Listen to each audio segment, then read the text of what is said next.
question comes up, what constitutes a successful ministry? And occasionally we get accusations from people that say, well, what you guys do often just makes people mad. And oftentimes that's true.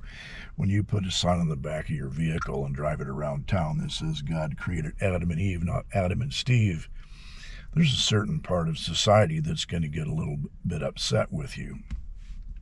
So is it unbiblical? Now, quite often Christians have this idea that anything that upsets people obviously is not presented in love. But take a look at Apostle Paul's ministry.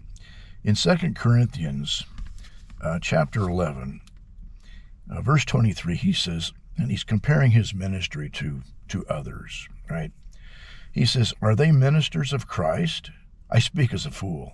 I am more.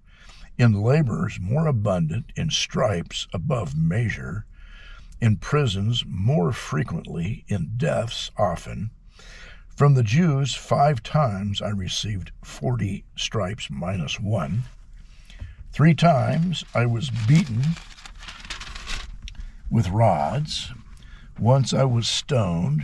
3 times I was shipwrecked. A night and a day I've been in the deep.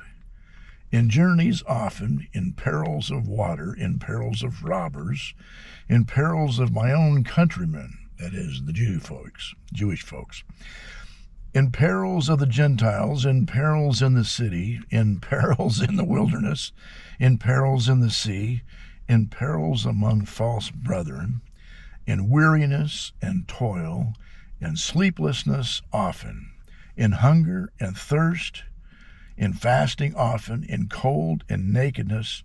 Apparently he wasn't much of a prosperity gospel, one of those health and wealth guys, huh?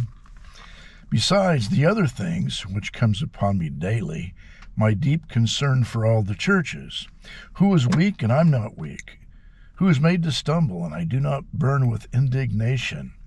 If I must boast, I will boast in the things which concern my infirmity.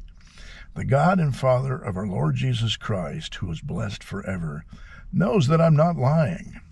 In Damascus, the governor, under Aretas, the king, was guarding the city of the Damascenes with the garrison, desiring to arrest me. But I was let down in a basket through a window in the wall and escaped from his hands. Okay, now, wow. How many of you have experienced that? Running from authority that want to have you whacked. Now, oftentimes people want to target people that are broken, and that's well and good. I mean, we send missions to third world countries and stuff where people are desperate. But the reality of it is everybody needs Christ, whether they're rich or poor. But quite often we want to target, well, it's kind of like when you're out picking fruit. Everybody wants to pick the fruit that's easy to get to, the low-hanging fruit, right? They don't want to climb up a ladder or do anything that's dangerous. But the reality of it is there's people in society that are difficult to reach. And Jesus himself at one point, he said, the poor will always be with you. So does that mean we have, no concern for the poor? Well, obviously not. But the thing of it is, there are people that are going to be poor regardless of what you do. I mean, over the years, Peggy and I've had poor people live with us. And after a while, we begin to find out why they're poor. They are notorious for making stupid decisions. They don't know how to manage their finances, or sometimes they're just simply lazy, or they got drug problems, or there could be any number of reasons why people are poor. And just throwing money at them can't fix the problem. And Jesus also warned us about casting our pearls to the swine. So we have to guard our resources. We have to guard the assets that God has given us, because the devil's a thief. He's a liar, and he's come to steal, kill, and destroy. And that's what he's going to do to anybody if you're not careful. You have to guard yourself, watch your back. Any ministry that has any kind of assets, the devil's going to do what he can to try to neutralize you and to put you in a position where you're not effective. Now, a lot of people are in a position in society where they live in gated communities. They work a job that has a security around the building. They live in a social niche. For example, a lot of Mormons find themselves in that type of situation. A Mormon bishop, for example. Usually they're pretty well educated people. And whenever you want to talk to a Mormon, if you go to a Mormon church or even get anywhere near a Mormon church, it's not the bishop who's going to come and talk to you. They're going to send out the 19-year-old missionaries that don't have a clue. All they know is that they're on a mission and they have this list of things that they're required to do. They have a little formula, and anything that is outside that formula, they don't know how to answer. But see, that's what you're dealing with. The upper crust of society, you can't touch because they put themselves in a situation where you can't touch them. They have all kinds of security, social security of different types built around them to where you can't come in contact with them. So the only way to really reach them oftentimes is through some kind of public outreach. And Christians use a lot of different types of methods for that. Years ago, we used to publish thousands of gospel tracts.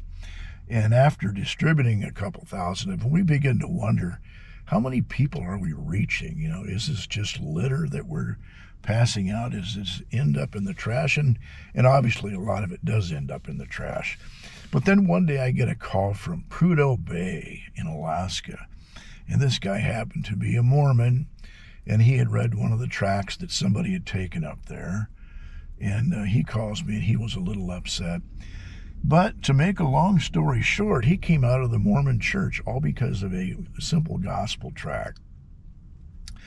Then there's, today we use all kinds of social media. We have, hundreds of videos addressing all kinds of things on YouTube and many other platforms that we use, because sometimes YouTube will block you out or Facebook will block you out. So you have to figure out how to get around that. And there's certain ways that you can touch people and reach people that may look abrasive and offensive, but they're legal. I mean, there's no laws against having bumper stickers.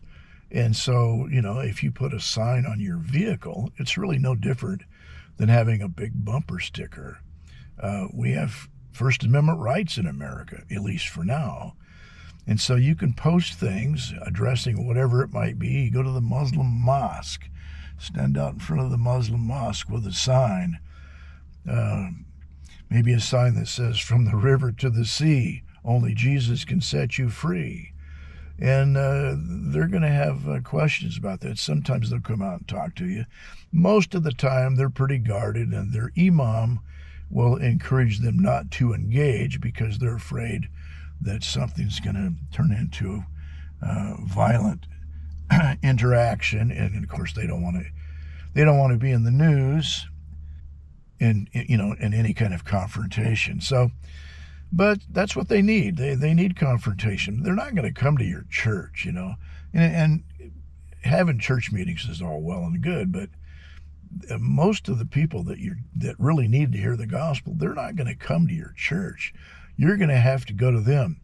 And it's kind of like fishing. Jesus said that we've been called to be fishers of men. And I lived in Alaska for a number of years. And if you want to catch fish, you just don't go down to the nearest bridge and throw a line in the water. You got to get out of town. You got to get out there where the big fish are, where they congregate. And where Mormons congregate is at their church. If you want to go reach Mormons, go to the Mormon church. I mean, they have an open pulpit the first Sunday of every month. You can get up and give your testimony. I've done it several times, and I know a lot of other people that have done it. And it takes a little bit of boldness, but you learn through experience. And now a lot of people have all kinds of head knowledge. They can quote Bible verses up and down, right and left, from Genesis to Revolutions, But in reality, you get them out, mix it up with unsaved folks, and they don't know what to say. They might be able to quote a couple of Bible verses, but as far as making it practical, some kind of practical application to somebody's life, oftentimes Christians, they don't know where to start. So, I just want to encourage people to step outside the box, do something a little bit different. God uses music. I've been involved in all kinds of different music outreach and stuff, but a lot of people are not interested in music, and so you're not going to reach those folks. You have to find a different method. Churches, though, they're kind of limited. Church congregations, they might have a meeting in the park, and that's all well and good, but who's going to show up? Church people, Chances of running into somebody that's not a church person is pretty slim. In fact, you go to a park and you hold a church event, usually you watch everybody run to the other end of the park. So, anyway, that's my 2 bits. You can keep the change.